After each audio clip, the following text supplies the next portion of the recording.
ముందుగా మరి స్వామివారి కళ్యాణానికి వచ్చి ఎంతో అత్యద్భుతంగా మరి కళ్యాణం దగ్గర నుండి జరిపించిన చక్కని తల్లులకు, అమ్మలకు, అమ్మలకు, అక్కలకు, భక్తులందరికీ కూడా ప్రత్యేక ధన్యవాదములు.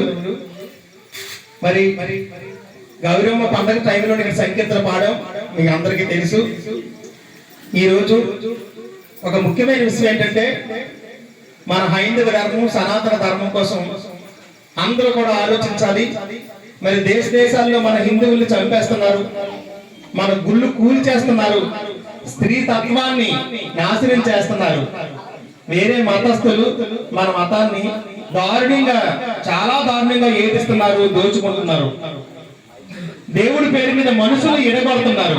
మా దేవుని నమ్ముకోండి, మా దేవుని నమ్ముకుంటే మీకు అన్ని బాగుంటాయని చెప్పి ఎంత దారుణం అంటే గాజులు వేసుకోవట్లేదు, బొట్టు పెట్టుకోవట్లేదు, మంగళసూత్రాలు వేసుకోవట్లేదు, పువ్వులు పెట్టుకోవట్లేదు.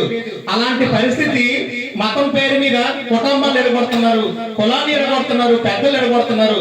అలాంటి దౌర్భాగ్యమైన పరిస్థితి ఈ రోజు మన దేశంలో చూస్తున్నాం.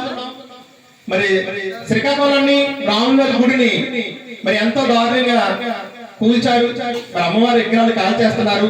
ఇలాంటి పరిస్థితుల్లోని హిందువులందరూ కూడా ఏకంగా ఉండాలి. పల్లి పల్లికి కూడా వెళ్ళి సంకేతాలు చెబుతూ హిందువులందరినీ ఐక్యం చేస్తూ ఎంతో కొంత మా తరపుని మన హిందూ ధర్మానికి సేవ చేయాలని ఒక మంచి సంకల్పంతో మరి నా మిత్రుడు నాగు, సంతోషం, మేము ఈ యొక్క కార్యక్రమానికి పూనుకొని ఈ రోజు సూర్య లాంటి ఒక మంచి స్నేహితుడితోని ఇలాంటి కార్యక్రమం చేస్తే బాగుంటుందని చెప్పడం జరిగింది. కానీ ఎంత బాగా, ఎంత అత్యద్భుతంగా, ఎంత అందంగా చేస్తారు అనుకోలేదు.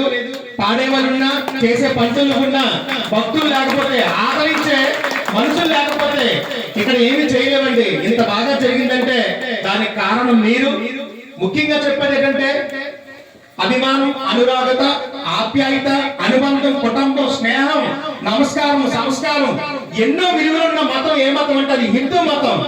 దయచేసి ప్రతి ఒక్కరు కూడా మీ పిల్లలకు చెప్పండి, మన రామాయణం చదివించండి, భారతం చదివించండి. మరి ఎందరో గాయకులు, మరి ఎందరో నాయకులు, మరి ఎందరో సేవకులు మాన ప్రాణాలు అర్పించి ఈ ధర్మాన్ని మనకి ఇచ్చారు.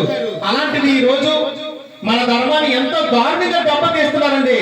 అందువల్ల మన పిల్లలకి, మన గాయకుల కోసం, మన స్వాతంత్రం కోసం, మన రాముడి కోసం, మన కృష్ణుడి కోసం, మన దశావతార విశిష్టత కోసం ప్రతిదీ కూడా చెప్పి ఎలాంటి పరిస్థితులను కూడా మన మత మార్పులు జరగకుండా మరి మీ అందరూ కూడా సపోర్ట్ చేసి మన మతాన్ని ఇంకొంచెం ముందుకు తీసుకెళ్లి ఇలాంటి కార్యక్రమాలు చాలా బలంగా చేసుకోవాలి.